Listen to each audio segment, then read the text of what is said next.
ಮೇಯ್ನಿಂದ ಶುರು ಮಾಡೋಣ. ಇದು central stand. Hot air blast ತುಂಬ ಜಾಸ್ತಿ. ಹಳೆ ಜಾವನಲ್ಲಿ ಇಲ್ಲಿ ಓಪನ್ ಇದೆ, ಇಲ್ಲಿಗೆ ಬಂದು ಸಿಗಾಕೊಡುತ್ತೆ ಇದು. Definitely study and helpful update ಇದು. ಈಗಿನ ಶಟರ್ ತೆಗಿತಾ ಇದ್ರು. 15 ವ್ಯಾಟ್ ಇದು. ವೈರಿಂಗ್ ಇಷ್ಟು ಕೆಡ್ದಾಗ ಮಾಡಿದ್ದಾರೆ ಅಂತ ತುಂಬ ಕೇರ್ಲೆಸ್ ಆಗಿ ವರ್ಕ್ ಮಾಡ್ತಾರೆ. SD ಜಾವಾದ ಸ್ಟಾಕ್ ನಕಲ್ ಗಾರ್ಡ್ಸ್ ಇದು. ಈ ಗ್ಯಾಪ್ ವೆರಿ ಇಂಪಾರ್ಟೆಂಟು. ಇರೋದೇ 90 ಅದರಲ್ಲಿ ಪೆಟ್ರೋಲು. ಮಾವ ಅಂತೀನಿ ನಾನು. ಫ್ರೆಂಡ್ಸ್, ಈಗ SD ಜಾವಾ ಶೋರೂಮ್ಗೆ ರೀಚ್ ಆಗಿದ್ದೀನಿ. ಟೈಮು 9:30. ಐ ಥಿಂಕ್ ಬೇಗ ಬಂದುಬಿಟ್ಟಿದ್ದೀನಿ. ಏನು ಓಪನ್ ಇಲ್ಲ, ಇಲ್ಲಿ ಎಲ್ಲ ಕ್ಲೋಸ್ ಇದೆ. ಹೆಂಗೂ ವೆಯ್ಟ್ ಮಾಡಬೇಕಾದ್ರೆ ಒಂದು ಅಪ್ಡೇಟ್ ಕೊಡೋಣ ನಿಮಗೆ ಗಾಡಿ ಬಗ್ಗೆ ಅಂತ. ಸೊ ಇದು ಒಂದು ಆಕ್ಸೆಸರಿ ಇನ್ಸ್ಟಾಲ್ ಮಾಡಿಸಿದ್ದೀನಿ. ಇದು HJGದು 15 ವ್ಯಾಟ್ ಅಸಿಸ್ಟಿಂಗ್ ಲೈಟ್ಸು. ಸೊ ಇದು ಜಾಸ್ತಿ ಪವರ್ಫುಲ್ ಇಲ್ಲ. ಡ್ಯುವಲ್ ಲೈಟ್ ಇದು. ಯೆಲ್ಲೋ ಮತ್ತು ಫಾಗ್ಗೆ ಮತ್ತು ವೈಟ್ ಲೈಟ್ ಎರಡೂ ಬರುತ್ತೆ. ಬಟ್ ನನಗೆ ಹೆಂಗೆ ಬೇಕಾಗಿತ್ತು ಅಂದರೆ ಏನಾದರೂ ಚಿಕ್ಕದು, ಅಂದರೆ ತುಂಬ ಪ್ರೊಟ್ರೂಡಾಗಿ ಹೆವಿಲಿ ಸೈಡಿಗೆ ಬರೋವಂಥದ್ದು ನನಗೆ ಇಷ್ಟ ಇರಲಿಲ್ಲ. ಮಿನಿಮಲಿಸ್ಟಿಕ್ಕಾಗಿ ಇರಬೇಕು ಅಂತ, ಅಂದರೆ ಇದೆಯೋ ಇಲ್ವೋ ಲೈಟ್ ಇದೆಯೋ ಇಲ್ವೋ ಅಂತ ಇರಬೇಕು. ಬಟ್ ಫಂಕ್ಷನಾಲಿಟಿ ನನಗೆ ಹೆಡ್ಲೈಟ್ಗಿಂತ ಸ್ವಲ್ಪ ಜಾಸ್ತಿ, ಅಂದರೆ ಲೈಕ್ ಡಬಲ್ ಹೆಡ್ಲೈಟ್ ಅಷ್ಟು ಕೆಪಾಸಿಟಿ ಬಂದರೆ ಸಾಕು ಅಂತ. ಯಾಕೆಂದರೆ ನಾನು ಎಕ್ಸ್ಟ್ರೀಮ್ ಫಾಗಿ ಕಂಡೀಷನಲ್ಲಿ ಸದ್ಯಕ್ಕೇನು ಓಡಿಸ್ತಾ ಇಲ್ಲ. ಆ್ಯಂಡ್ ನಾನು ಹೋದರೂ ಕೂಡ ಹೈವೇ ಟೂರಿಂಗ್ ಮೇಯ್ನು. ನಂಗೆ ಹೈವೇ ಟೂರಿಂಗಿಗೆ ಹೈ ಬೀಮ್ಗಿಂತ ಜಾಸ್ತಿ ಥ್ರೋ ಬರುತ್ತೆ, ನಂಗೆ ಅಷ್ಟು ಸಾಕು. ಸೊ ನೈಟ್ ಯಾವಾಗಲಾದ್ರೂ ನಾನು ಕರೆಕ್ಟ್ ಥ್ರೋ ಎಷ್ಟು ಬರುತ್ತೆ ಅಂತ ರೈಡಿಂಗಲ್ಲಿ ತೋರಿಸ್ತೀನಿ. ಇದು ಫಾಗ್ ಲ್ಯಾಂಪ್ ಟೆಸ್ಟು. ಇದು ಲೋ ಬೀಮು, ಸಫಿಷಿಯೆಂಟ್ ಥ್ರೋ ಇದೆ. ಅಟ್ಲೀಸ್ಟ್ 30 ಫೀಟ್ ಮೇಲೆ ಥ್ರೋ ಬರ್ತಿದೆ. ಇದು ಹೈ ಬೀಮು, ಸ್ಟ್ರೈಟ್ ಹೊಡಿತಾ ಇದೆ ಆ್ಯಂಡ್ ಒಳ್ಳೆ ಕವರೇಜ್ ಇದೆ. ಇದು 15 ವ್ಯಾಟ್ ಇದು. ವೈಟ್ ಆ್ಯಂಡ್ ಯೆಲ್ಲೋ ಎರಡೂ ಬರುತ್ತೆ. ಹೆಡ್ಲೈಟ್ ಎಷ್ಟು ಬರುತ್ತೆ ಅದಕ್ಕಿಂತ ಜಾಸ್ತಿ ಬರುತ್ತೆ ಇದು. ಮತ್ತು ಇನ್ನೊಂದು ಏನಂದರೆ ಇದು ಮ್ಯಾಡ್ ಡಾಗ್ ಲೈಟ್ ಹೋಲ್ಡರು ಇದು ಕೂಡ. ಅದು ಬಿಟ್ಟು ಸ್ಲೈಡ್ ರೋಲರ್ಸ್ ಹಾಕಿದ್ದೀನಿ ಮೋಟೆಕ್ದು 2 ಕಡೆನೂ ಕೂಡ. ಇವೆರಡು ಐಟಮು ನಾನು ಪರ್ಚೇಸ್ ಮಾಡಿದ್ದು ಆದಿಶ್ವರ್ಸ್ ರೈಡರ್ಸ್ ಅರಿನಾ ಡಬಲ್ ರೋಡಲ್ಲಿ. ಸ್ಲೈಡ್ ರೋಲರ್ ನಾನು ಹಾಕಬೇಕು ಅಂತ ಡೇ 1ಇಂದ ವೆಯ್ಟ್ ಮಾಡ್ತಿದ್ದೆ. ಅದು ತುಂಬ ಇಂಪಾರ್ಟೆಂಟು. ಸೊ ಆ ಜೊತೆ ಇದು ಒಂದು ಅಪ್ಡೇಟ್ ಮಾಡಿಸಿದೆ. ಆ್ಯಕ್ಚುಲಿ ಪ್ಲ್ಯಾನ್ ಇರಲಿಲ್ಲ ನನಗೆ ತೊಗೊಳಕ್ಕೆ. ಬಟ್ ನನಗೆ ಹೆಡ್ಲೈಟ್ ಚೇಂಜ್ ಮಾಡೋಕ್ಕೆ ಇಷ್ಟ ಇಲ್ಲ. ಇದು ಸ್ಟಾಕ್ ಹೆಡ್ಲೈಟ್ ನನಗೆ ಲುಕ್ ತುಂಬ ಇಷ್ಟ ಆಗಿದೆ. ಆ್ಯಂಡ್ ಥ್ರೋ ಸಿಟಿ ರೈಡ್ಸ್ಗೆ ಸಫಿಷಿಯೆಂಟ್ ಇದೆ. ಆ್ಯಂಡ್ ಪ್ಲಸ್ ಇವಾಗ ವಾರಂಟಿ ಪೀರಿಯಡಲ್ಲಿ ಇರೋದು ಕೂಡ ನಂಗೆ ವೈರಿಂಗ್ ಟ್ಯಾಂಪರ್ ಮಾಡೋಕ್ಕೆ ಇಷ್ಟ ಇರಲಿಲ್ಲ. ತೊಗೊಳ್ಳಿ ಆದಿಶ್ವರ್ಸಲ್ಲಿ ರೈಡರ್ಸ್ ಏನಲ್ಲಿ ಇವಾಗ ಆಫರ್ ಬೇರೆ ನಡೀತಾ ಇದೆ. 40 to 60% ಆಫ್ ಮಾಡ್ತಿದ್ದಾರೆ ಎಷ್ಟೊಂದು ಪ್ರಾಡಕ್ಟ್ಸ್ ಮೇಲೆ. ಕೆಲವು ಪ್ರಾಡಕ್ಟ್ಸ್ ಮೇಲೆ ಬೇರೆ ಬೇರೆ ರೀತಿ ಡಿಸ್ಕೌಂಟ್ ಇದೆ. ಅದಕ್ಕೆ ಒಂದು ಸ್ವಿಚ್ ಕೂಡ ಕೊಟ್ಟಿದ್ದಾರೆ, ವಾಟರ್ ಪ್ರೂಫ್ ಸ್ವಿಚ್ ಇದು. ನೀವು ಅನ್ಕೋತಿರ್ಬೋದು ಯಾಕಿದು ವೈರಿಂಗ್ ಇಷ್ಟು ಕೆಡ್ದಾಗ ಮಾಡಿದ್ದಾರೆ ಅಂತ. ಸೊ ಆದಿಶ್ವರ್ಸಲ್ಲಿ ತೊಗೊಳ್ಳಿ ಐಟಮು ಏನು ಬೇಕಾದರೂ. ಬಟ್ ಆದಿಶ್ವರ್ಸ್ ಕೆಳಗಡೆನೇ ಒಬ್ಬ ಮೆಕ್ಯಾನಿಕ್ ಇದ್ದಾನೆ. ಅವನ ಹತ್ರ ಡೆಫಿನೆಟ್ಲಿ ಏನೋ ಕೆಲಸಗಳು ಮಾಡಿಸ್ಬೇಡಿ. ಅವು ಕೆಲಸಗಳು ಗೊತ್ತಿಲ್ಲ, ಅವ್ರಿಗೆ ಕೇರ್ ಇಲ್ಲ. ಬರೀ ಲೇಬರ್ ಎಷ್ಟು ಬರುತ್ತೆ ಅಂತ ವರ್ಕೌಟ್ ಮಾಡ್ತಾರೆ ಅಷ್ಟೇ. ಅವ್ರ ಗಾಡಿ ಬಗ್ಗೆನೂ ಕೇರ್ ಇರಲ್ಲ, ಅವ್ರ ವರ್ಕು ನೀಟಾಗಿರಲ್ಲ. ತುಂಬ ಕೇರ್ಲೆಸ್ ಆಗಿ ವರ್ಕ್ ಮಾಡ್ತಾರೆ. ಗಾಡಿ ಮೇಲೆ ಒಂದು ಬಟ್ಟೆ ಕೂಡ ಹಾಸ್ಕೊಡೋಲ್ಲ. ಹೊಸ ಗಾಡಿ ಎಲ್ಲ ತೊಗೊಂಡವ್ರ ಹತ್ರ ಹೋಗ್ಬಿಡಿ. ಕೆಳಗಡೆ ಮೆಕ್ಯಾನಿಕ್ ಅಂತಂತೂ ಹೋಗ್ಬಿಡಿ. ಅವ್ರು ಏನೂ ಕೆಲಸ ಗೊತ್ತಿಲ್ಲ. ಬರೀ ಒಂದು 4 ಆಕ್ಸರಿ ಫಿಟ್ ಮಾಡಿಬಿಟ್ಟು ಡಬಲ್ ರೇಟ್ ಚಾರ್ಜ್ ಮಾಡ್ತಾರೆ ಅಷ್ಟೇ. ನಿಮ್ಮ ರೆಗ್ಯುಲರ್ ಮೆಕ್ಯಾನಿಕ್ ಹತ್ರ ಆ ಥರನೇ ಇನ್ಸ್ಟಾಲ್ ಮಾಡಿಸ್ಕೊಳ್ಳಿ. ಸೊ ಅಲ್ಲೇ ತೊಗೊಳ್ಳಿ, ಆದಿಶ್ವರ್ಸಲ್ಲಿ ತೊಗೊಳ್ಳಿ, ಬಟ್ ಬೇರೆ ಕಡೆ ಇನ್ಸ್ಟಾಲ್ ಮಾಡಿಸಿ. ಸೊ ಇನ್ನೊಂದು ಅಪ್ಡೇಟ್ ಏನು ಅಂದರೆ ಇದು SD ಜಾವಾದ ಸ್ಟಾಕ್ ನಕಲ್ ಗಾರ್ಡ್ಸ್ ಇದು. ನನಗೆ ಇದು ಇಷ್ಟ ಆಯಿತು. ತುಂಬ ನಕಲ್ ಗಾರ್ಡ್ಸ್ ಎವ್ಯಾಲ್ಯೂಯೇಟ್ ಮಾಡಿದೆ. ರೆಪ್ಲಿಕಾ ಎ ಸರ್ವಿಸ್ಸು, ರೆಪ್ಲಿಕಾ ಬಾಕ್ ಬಸ್ಟರ್ಸು ಇವೆಲ್ಲ. ಸೊ ಇವೆಲ್ಲ ಏನಾದರೂ ಕೂಡ ನನ್ನ ಮೇಯ್ನ್ ಇದ್ದಿದ್ದು ಕನ್ಸರ್ನ್ ಇನ್ನು ಸೆಲೆಕ್ಟ್ ಮಾಡಬೇಕಾದ್ರೆ ನನಗೆ ಈ ಥರ ಪ್ರೊಟ್ರೂಡಿಂಗ್ ನಟ್ ಥರ ಕಾಣೋದು ಇಷ್ಟ ಇಲ್ಲ. ನನಗೆ ಒಂಥರ ಒಳಗಡೆ KTMಲ್ಲಿ ಫಿನಿಶ್ ಬರೋಂಗೆ ಬರಬೇಕಾಗಿತ್ತು ಅಂತ ನಂದು ಕೌಂಟರ್ ಸಿಂಕ್ ಸ್ಕ್ರೂಸ್ ಥರ. ಬಟ್ ಅದಕ್ಕೆ ನಾನು ಬೇರೆ ಹೋಗ್ತಾ ಇದ್ದೆ. ಬಟ್ ಇನ್ಯಾವುದ್ರಲ್ಲೂ ಕೂಡ ನನಗೆ ಈ ಥರ ಸೇಮ್ ಎಫೆಕ್ಟೇ ಇತ್ತು. ಅಂದರೆ ಇದೇ ಥರ ನಟ್ ಆ್ಯಂಡ್ ಸ್ಕ್ರೂ ಅರೇಂಜ್ಮೆಂಟೇ ಇತ್ತು. ಆ್ಯಂಡ್ ಇದರಲ್ಲಿ ಮೆಟಲ್ ಮೋಸ್ಟ್ ಸ್ಟರ್ಡಿ ಆಗಿದೆ. ಶೋರೂಮಲ್ಲಿ 3500 ಇದ್ರ ಕಾಸ್ಟು. ನನಗೆ ಇದು ಇಷ್ಟ ಆಯಿತು. ಸಫಿಷಿಯೆಂಟ್ ಥ್ರೋ ಇದೆ, ಸೈಡ್ ಇದೆ. ಬೇರೆ ಬೇರೆ ಡಿಫ್ರೆಂಟ್ ಆಪ್ಷನ್ಸ್ ಎಕ್ಸ್ಪ್ಲೋರ್ ಮಾಡಿದೆ. BMWದು ಡಿಫ್ರೆಂಟ್ ಆನ್ಲೈನ್ ಸೈಟ್ಸ್. ಬಟ್ ನಂಗೆ ಯಾವುದೇ SD ಕಂಪ್ಯಾಟಬಲ್ ಇದೆ ಅಂತ ಅನಿಸ್ಲಿಲ್ಲ. ಇದು ಲುಕ್ ಅದು ಬಿಟ್ಟು ಚೆನ್ನಾಗಿದೆ.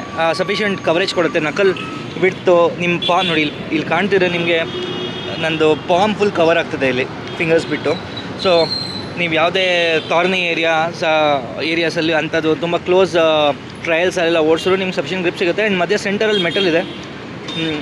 ಸೊ ಅದರಿಂದ ನಿಮಗೆ ಗಟ್ಟಿಯಾಗಿದೆ, ಸ್ಟರ್ಡಿಯಾಗಿದೆ. ಇದೆಲ್ಲ ಅಲ್ಯೂಮಿನಿಯಂ ಮೌಂಟ್ಸು. ಸೊ ಸ್ಟರ್ಡಿಯಾಗಿದೆ ಇದು. ದ ಲಾಸ್ಟ್ ಒನ್ನು ಇದು ಬ್ಯಾಕ್ ರೆಸ್ಟು. ಇದು ನಂದು 42 ಜಾವಾ 42ಲೇ ಇದ್ದಿದ್ದು ಬ್ಯಾಕ್ ರೆಸ್ಟು. ಅಂದರೆ ಇದು ಬಟ್ಟೆ ಒಂಚೂರು ಲೂಸ್ ಆಗಿತ್ತು, ಅಡಸಿಬಲ್ ಆಚೆ ಬಂದಿತ್ತು. ಅದನ್ನು ವಾಪಸ್ ಹಾಕಿ ನಾನು ರೀಪೇಂಟ್ ಮಾಡಿದ್ದೀನಿ ಅಷ್ಟೇ, ಅದು ಬಿಟ್ಟು ಇನ್ನೇನು ಮಾಡಿಲ್ಲ. ಆ್ಯಂಡ್ ಇಲ್ಲಿ ಗ್ಯಾಪ್ ಸಫಿಷಿಯೆಂಟ್ ಇದೆ. ಸೊ ಈ ಗ್ಯಾಪ್ ವೆರಿ ಇಂಪಾರ್ಟೆಂಟು. ನಾನು ತುಂಬ ಜನ ನೋಡಿದ್ದೀನಿ ಬ್ಯಾಕ್ ರೆಸ್ಟು ಇಲ್ಲಿಗೆ ಬರುತ್ತೆ. ಸೊ 3 ಇಂಚ್ ಸೀಟೇ ಆಲ್ಮೋಸ್ಟ್ 2 ಇಂಚ್ ಸೀಟೇ ಹೊಟ್ಟೋಗುತ್ತೆ ಅಲ್ಲಿ. ಆ್ಯಂಡ್ ನಮ್ಗೆ ಇರೋದೇ ಇಲ್ಲ 6 ಇಂಚ್ ಸೀಟು. ಅದ್ರಲ್ಲಿ ನಿಮ್ಗೆ 2 ಇಂಚ್ ಸೀಟೇ ಹೊಟ್ಟೋದ್ರೆ ನಿಮ್ಗೆ ಕೂತ್ಕೊಳ್ಳೋಕೆ ಜಾಗ ಇರೋಲ್ಲ, ಇನ್ನೂ ಮುಂದಕ್ಕೆ ಹೋಗ್ತಾರೆ. ನಾನು ತುಂಬ ಜನದ ನೋಟಿಸ್ ಮಾಡಿದ್ದೀನಿ. ಬಟ್ ಈ ಬ್ಯಾಕ್ ರೆಸ್ಟು ಕೂಡ ಹಾಗೆ ಇತ್ತು. ಇದನ್ನ ನಾನು ಜಾವಾ 42 ಹಾಕ್ಸ್ಬೇಕಾದ್ರೆ ವೆಲ್ಡ್ ಪಾಯಿಂಟು ಇಲ್ಲಿರಲಿಲ್ಲ, ಇಲ್ಲಿಗಿತ್ತಿದ್ದು ಬ್ಯಾಕ್ ರೆಸ್ಟದು. ಸೊ ಇನ್ನೂ ಮುಂದೆ ಬರೋದು. ಸೊ ನಾನು ಏನು ಮಾಡಿದೆ ಅಂದರೆ ವೆಲ್ಡ್ ಬಿಚ್ಚಿಸ್ಬಿಟ್ಟು ಹಿಂದಕ್ಕೆ ವೆಲ್ಡ್ ಮಾಡಿಸಿದ್ದೀನಿ. ಸೊ ಇವಾಗ ಇದು ಕರೆಕ್ಟಾಗಿ ಬರುತ್ತೆ. ಕುತ್ಕೊಳ್ಳೋಕೆ ಪಿಲಿಯನ್ಗೆ ಒಳ್ಳೆ ಆ್ಯಂಗಲಲ್ಲೂ ಇರುತ್ತೆ. ನೀವು ನೋಡ್ಬೋದು, ಇದು ಆ್ಯಂಗಲ್ ಒಂಥರ ಇನ್ಕ್ಲೈನ್ ಆ್ಯಂಗಲಲ್ಲೂ ಇದೆ, ಸ್ಟ್ರೈಟು ಇಲ್ಲ. ಆ್ಯಂಡ್ ಸಫಿಷಿಯೆಂಟ್ ಇದು ಇದೆ. ಟಾಪ್ ರ್ಯಾಕ್ ಕೂಡ ಆರಾಮ್ಸೆ ಇದ್ರ ಮೇಲೆ ಹಾಕಿಸ್ಬೋದು ಮುಂದೆ ಟ್ರಾವೆಲ್ ಗೇವಲ್ ಪ್ಲ್ಯಾನ್ ಆಗ್ತದೆ. ಸೊ ಅದು ಬಿಟ್ಟು ಇವಾಗ ಸ್ಟೇಸ್ ತೆಗೆಸ್ತಾ ಇದ್ದೀನಿ. ಯಾಕೆಂದರೆ ತುಂಬ ಪ್ರೊಟ್ರೂಡಿಂಗ್ ಆಗಿರೋದ್ರಿಂದ ಪಿಲಿಯನ್ಗೆ ಹತ್ತು ಇಳಿದಾಗ ಅವ್ರು ಇಲ್ಲಿ ಟಚ್ ಆಗುತ್ತೆ, ಇದು ಅಂಟ್ಕೊಂಡು ಕಿತ್ಕೊಂಬರುತ್ತೆ. ನಾನು 2-3 ಸತಿ ಅಂಟಿಸಿದ್ದೀನಿ ಆಗಲೇ. ಇದು ನೋಡಿ ಈ ಕಡೆ ಕಿತ್ಕೊಂಡೇ ಬಂದಿದೆ. ಸೊ ಪಿಲಿಯನ್ಸ್ ಕಷ್ಟ ಆಗುತ್ತೆ. ಇನ್ನೊಂದು ನಾನು ಹೇಳಿದ್ನಲ್ಲ ನಿಮಗೆ, ಫುಟ್ರೆಸ್ಟ್, ಪಿಲಿಯನ್ ಫುಟ್ರೆಸ್ಟ್ ಇನ್ನೊಂದು ಅಡಿಷ್ನಲ್ಲು ಅಂತ. ಇಲ್ಲಿ ನೋಡಿ, ಇಲ್ಲಿ ಕೂತು ಹತ್ತು ಇಲ್ಲಿ ನೋಡಿ ಹಿಂಗೆ ಸ್ಕ್ರ್ಯಾಚ್ಗಳು ಬರುತ್ತೆ. ಇವೆಂಚುಲಿ ಇದು ಚಪ್ಪಲಿ ಮಾರ್ಕ್ಗಳು ವೆಯ್ಟ್ ಹಾಕ್ತಾರೆ. ಇದು ಟಾಲ್ ಬೈಕ್ ಆಗಿರೋದ್ರಿಂದ ವೆಯ್ಟ್ ಹಾಕ್ಬಿಡತ್ತಾರೆ. ಹಿಂಗೆ ಕೂತ್ಕೊಂಡಾಗ ಚಪ್ಪಲಿ ಹಿಂಗೆ ಕೂತು ಇಲ್ಲಿ ಸ್ಕ್ರ್ಯಾಚ್ ಬರುತ್ತೆ.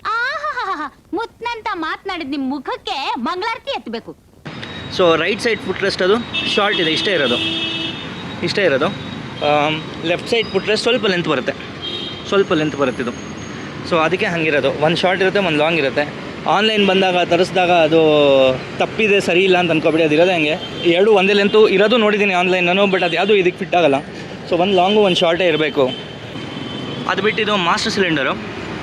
ಇದು ಮಾಸ್ಟರ್ ಸಿಲಿಂಡರ್ ಏನು ಮಾಡುತ್ತೆ ಅಂದರೆ ನಿಮ್ಮ ಮೆಕ್ಯಾನಿಕಲ್ ಫೋರ್ಸ್ನ, ಬ್ರೇಕ್ದು ಹೈಡ್ರಾಲಿಕ್ ಫೋರ್ಸ್ ಕಂಟ್ರೋಲ್ ಮಾಡಿ ಫ್ಲೂಯಿಡ್ ಪುಷ್ ಮಾಡುತ್ತೆ. ಫ್ಲೂಯಿಡ್ ಪುಷ್ ಮಾಡಿದಾಗ ಬ್ರೇಕ್ ಕ್ಯಾಲಿಪರ್ಸು ಹಿಡಿಯುತ್ತೆ ಡಿಸ್ಕನ್ನ. ಇದು ನಿಮ್ಮ ಮಾಸ್ಟರ್ ಸಿಲಿಂಡರ್ ಕೆಲಸ. ಯಾವ ಬೋಳಿ ಮಗನಿಗೆ ಅರ್ಥವಾಗುತ್ತದೆ. ಡ್ಯಾಮೇಜ್ ಆದರೆ ಬ್ರೇಕ್ ಹಿಡಿಯಲ್ಲ, ಬ್ರೇಕ್ ಫೇಲ್ ಆದಂಗೆ ಲೆಕ್ಕ. ಸೊ ಇದಕ್ಕೆ ಪ್ರೊಟೆಕ್ಷನ್ ಇಂಪಾರ್ಟೆಂಟು. ಜನಾದು ಮಾಸ್ಟರ್ ಸಿಲಿಂಡ್ರದು ಗಾರ್ಡ್ ನಾನು ಇದಕ್ಕೆ ಹಾಕ್ತಾ ಇರೋದು. ಆಮೇಲೆ ಇನ್ನೊಂದು ಇದರಲ್ಲಿ ಸೆಂಟ್ರ್ ಸ್ಟ್ಯಾಂಡ್ ಇಲ್ಲ ನೋಡ್ದಂಗೆ. ಸೊ ಬರೀ ಸೈಡ್ ಸ್ಟ್ಯಾಂಡ್ ಮಾತ್ರ. ಸೊ ಸೆಂಟ್ರ್ ಸ್ಟ್ಯಾಂಡ್ ಹೆಂಗೆ ಫಿಟ್ ಆಗುತ್ತೆ ನನಗೂ ಈಗ ಐಡಿಯಾ ಇಲ್ಲ. ಸೊ ಇನ್ನೊಂದು ಐಟಮ್ ಫ್ರೆಂಡ್ಸ್ ನಾನು ಏನು ಹೇಳ್ತಿದ್ದೆ ಅಂದರೆ ಹೀಟ್ ಶೀಲ್ಡು. ಸೊ ಈ ಜಾಗ ಇದೆಯಲ್ಲ ಇಲ್ಲಿ ಫುಟ್ಟು, ಈ ಜಾಗಕ್ಕೆ ಹಾಟ್ ಏರ್ ಬ್ಲಾಸ್ಟ್ ತುಂಬ ಜಾಸ್ತಿ, ಸಖತ್ ಬಿಸಿ ಹೊಡಿಯುತ್ತೆ ಈ ಸ್ಪೆಸಿಫಿಕ್ ಜಾಗಕ್ಕೆ. ಸೊ ನನ್ನ ಐಡಿಯಾ ಏನು ಅಂದರೆ ಅಟ್ಲೀಸ್ಟ್ ಹಿಂಗೆ ಮುಚ್ಚೋ ಹಂಗೆ ಏನಾದ್ರು, ಸೊ ಇಲ್ಲಿ ಡೈರೆಕ್ಟ್ ಗಾಳಿ ಹೊಡಿದೇ ಇರೋಂಗೆ ಅಂತ. ಬಟ್ ಎಂಜಿನ್ ಕೂಲಿಂಗಿಗೆ ಎಫೆಕ್ಟ್ ಆಗಬಾರ್ದು. ಬಟ್ ಒಂದು ಆ್ಯಂಗಲಲ್ಲಿ ಈ ಥರ ಏನಾದ್ರು ಡಿಫ್ಲೆಕ್ಟ್ ಮಾಡೋಕ್ಕಾಗತ್ತಾ ನೋಡೋಂತ. ಇಲ್ಲಿ ತುಂಬ ಮೌಂಟಿಂಗ್ ಪಾಯಿಂಟ್ಸ್ ಇದೆ. ಒಂದು ಕ್ಲ್ಯಾಂಪ್ ಏನಾದ್ರು ಹೊಡೆದು ಕ್ಲ್ಯಾಂಪ್ ಆ ಥರ ಹೊಡೆದು ಮೌಂಟ್ ಮಾಡ್ಬೋದಾ ಅಂತ ನೋಡಬೇಕು ಆ ಡರ್ಟ್ ಸ್ಯಾಕ್ ಹೀಟ್ ಶೀಲ್ಡ್ನ. ಸೊ ಫ್ರೆಂಡ್ಸ್ ಗಾಡಿ ಕೊಟ್ಟಿದ್ದೀನಿ. ಮೋಸ್ಟ್ ಆಫ್ ಹೊರಗಡೆ ವೀಡಿಯೋ ಮಾಡೋಕ್ಕಾಗಲ್ಲ, ಹೊರಗಡೆ ವೀಡಿಯೋ ಅಲೌಡ್ ಇಲ್ಲ. ಸೊ ಇಲ್ಲ ನಾನು ಕ್ಲೀನಾಗಿ ನಾವು ಡಿಸ್ಕಸ್ ಮಾಡಿದ್ದೇನಿತ್ತು ಅಂತ ಅದು ವೀಡಿಯೋ ಮಾಡಿದರೆ ಚೆನ್ನಾಗಿರೋದು, ಇನ್ಫಾರ್ಮೇಟಿವ್ ಆಗಿರೋದು. ಬಟ್ ಅಟ್ಲೀಸ್ಟ್ ಪಾರ್ಟ್ಸ್ ಎಲ್ಲ ಆಕ್ಸರೀಸ್ ಇನ್ಸ್ಟಾಲ್ ಆದಮೇಲೆ ಅದೇ ವೀಡಿಯೋ ಮಾಡಿ ಎಕ್ಸ್ಪ್ಲೈನ್ ಮಾಡೋಕ್ಕೆ ಟ್ರೈ ಮಾಡ್ತೀನಿ. ಸೊ ಗಾಡಿ ನಾಳೆನೇ ಸಿಗೋದು, ಒಂದಿನ ಬೇಕು ಅವ್ರಿಗೆ. ಎಲ್ಲ ಮೈನರ್ ಇದ್ದರೂ ಕೂಡ ಒಂದಿನ ಬೇಕು. ಪ್ಲಸ್ ವಾರಂಟಿನಲ್ಲಿ ಬ್ರೇಕ್ ಚೆಕ್ ಮಾಡಬೇಕು ಅವರು, ರೀಪ್ಲೇಸ್ ಮಾಡಬೇಕಾ, ಶೂ ಚೇಂಜ್ ಮಾಡಬೇಕಾ, ಪ್ಲೇಟನ್ನು ಏನು ಅಂತ. ಸೊ ಅದರಿಂದ ಈ ಟೈಮ್ ತೊಗೊಳುತ್ತೆ. ದಿ ನೆಕ್ಸ್ಟ್ ಡೇ ಈಗ ಶೋರೂಮಿಂದ ಗಾಡಿ ಡೆಲಿವರಿ ತೊಗೊಂಡು ಬಂದಿದ್ದೀನಿ ನಮ್ಮ ಮನೆ ಹತ್ರ. ಸೊ ಮನೆ ಹತ್ರ ಗಾಡಿ ಪಾರ್ಕ್ ಮಾಡಿದ್ದೀನಿ. ಅಲ್ಲಿ ತುಂಬ ನಾಯ್ಸ್ ಇತ್ತು, ಅದಕ್ಕೆ ಅಲ್ಲಿ ಬ್ಲಾಗ್ ಮಾಡೋಕ್ಕೆ ಹೋಗಲಿಲ್ಲ. ಇಲ್ಲಿ ಒಂದೊಂದೇ ತೋರಿಸ್ತೀನಿ ನಿಮಗೆ ಈಗ ಐಟಮು. ಮೇಯ್ನಿಂದ ಶುರು ಮಾಡೋಣ. ಇದು central stand, mad over bikes ಏನೋ ಬ್ರ್ಯಾಂಡ್ ಇದು. ಇದು ಓಕೆ, ಫಂಕ್ಷನಾಲಿಟಿ ಓಕೆ. ನಾನು ಇಷ್ಟೊತ್ತು ಗಾಡಿ ಓಡಿಸಿರೋ ಆವಾಗ ಎಲ್ಲೂ ಯಾವ ಹಂಪ್ಗೂ ಟಚ್ ಆಗಿಲ್ಲ. ಬಟ್ ಗ್ರೌಂಡ್ ಕ್ಲಿಯರೆನ್ಸ್ ಡೆಫಿನೆಟ್ಲಿ ತಿನ್ನುತ್ತಿದ್ದು. ಆ್ಯಂಡ್ ಡೆಫಿನೆಟ್ಲಿ ನನ್ನ ಪ್ರಕಾರ ಸ್ಯಾಕ್ರಿಫೈಸ್ ಆಗೋ ಚಾನ್ಸಸ್ ಇದೆ. ಆಫ್ ರೋಡೆಲ್ಲ ಹೋದಾಗ ಅಥವಾ ತುಂಬ ದೊಡ್ಡ ಹಂಪ್ ಇದ್ದಾಗ ಟಚ್ ಆಗೋ ಚಾನ್ಸಸ್ ಇದೆ.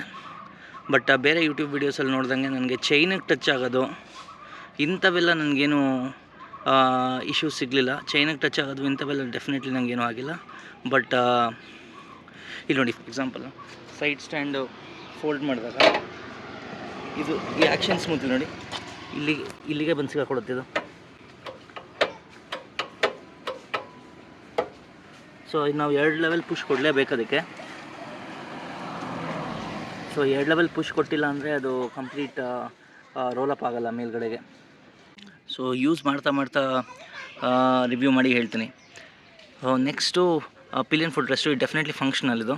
ನಾನು ಸ್ಯಾಡಲ್ ಸ್ಟೇ ತೆಗೆದುಬಿಟ್ಟು ನನ್ನ ಹೆಸರು ವೆಯ್ಟ್ ಬೇಡ ಅಂತ, ಯಾಕಂದ್ರೆ ನಾನು ಹಾಕೊಂಡು ಕ್ಲಾ ಬ್ಯಾಗ್ ಹಾಕೋತೀನಿ. ಯೂಶ್ವಲಿ ಕ್ಲಾ ಬ್ಯಾಗಿಗೆ ಸ್ಯಾಡಲ್ ಸ್ಟೇ ಬೇಕಾಗಲ್ಲ. ಸೊ ಇದು definitely functional. Left side foot rest and right side ಎರಡೂ ಫೋಲ್ಡ್ ಆಗೋಲ್ಲ, ಬಟ್ ಲೆಫ್ಟ್ ಸೈಡ್ ಸ್ವಲ್ಪ ಪುಷ್ ಮಾಡಿದ್ರೆ ಫೋಲ್ಡ್ ಆಗುತ್ತೆ. ರೈಟ್ ಸೈಡ್ಗೆ ಎಕ್ಸಾಸ್ಟ್ ಎಲ್ಲ ಬರೋದ್ರಿಂದ ಸೈಜೇ ಬೇರೆ, ಬಟ್ ಇದು ಡೆಫಿನೆಟ್ಲಿ ಫೋಲ್ಡ್ ಅಂತೂ ಆಗೋಲ್ಲ. ಬಟ್ ಇದು definitely study and helpful update ಇದು. ಸೊ ಪಿಲಿಯನ್ ರೈಡರ್ಗೆ ಮೂರು ಕಂಫರ್ಟ್ ಇರುತ್ತೆ. ನೆಕ್ಸ್ಟು ಇದು ಅದು ಮಾಸ್ಟರ್ ಸಿಲಿಂಡ್ರ್ ಕವರು. ಮಾಸ್ಟರ್ ಸಿಲಿಂಡ್ರೇ ಮೇಯ್ನು ನಿಮಗೆ ಬ್ರೇಕ್ ಹಿಡಿಯೋದಕ್ಕೆ. ಸೊ ಅದಕ್ಕೆ ನಿಮಗೆ ಸಖತ್ ಹೆಲ್ಪ್ ಆಗುತ್ತೆ. So next heating issue. So heating issue ನಂಗೆ ಏನು ಗೊತ್ತಾಯಿತು ಅಂದರೆ, ಇವಾಗ ESDನಲ್ಲಿ ನಿಮಗೆ ಇದು ಹೊಸ ರೇಡಿಯೇಟರ್ ಫ್ಯಾನ್ ಹಾಕಿದ್ದಾರೆ.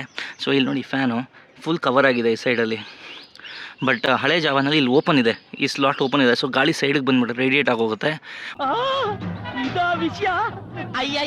ಇದರಲ್ಲಿ ಏನಾಗ್ತದೆ, ಕ್ಲೋಸ್ ಆಗಿದ್ದರಿಂದ ಫ್ಯಾನಿಂದ ಹಿಂಗೆ ಮಾತ್ರ ಪುಷ್ ಆಗ್ತದೆ ಇರೋ ಅದರಿಂದ.